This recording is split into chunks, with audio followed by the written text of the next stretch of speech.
ketdi. Assalomu alaykum hurmatli fuqarolar. Men Tramvay katibi Sirdaryo tomonidan biriktirilgan shu mahallaga biriktirilgan mahalla bankiriman. Mahalla bankirlarining asosiy ish vazifalari mahallada tadbirkorlik istagida bo'lgan fuqarolarga loyihalarni amalga oshirishda yordam berish, ya'ni kredit so'rab kelgan fuqarolarni o'rganib chiqib, haqiqatdan yaxshi loyiha bo'lsa, uni moliyalashtirish.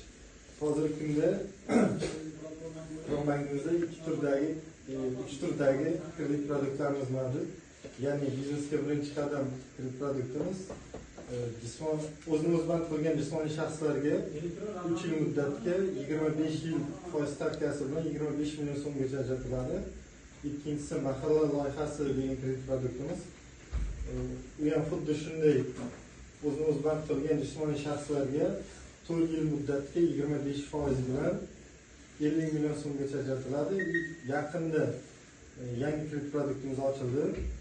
U ham xuddi shunday 50 million so'mgacha 25% stavkasi bilan 4 yil 48 oy muddatga, faqat uni 3 oy imtiyozli davri mavjud.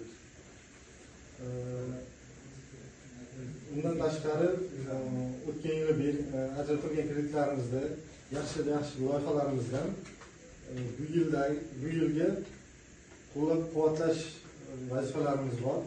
Ya'ni o'tgan yili bizdan kredit olib, loyiha yaratib, bu yilga uni kengaytirish, ya'ni fuqaroga MCJ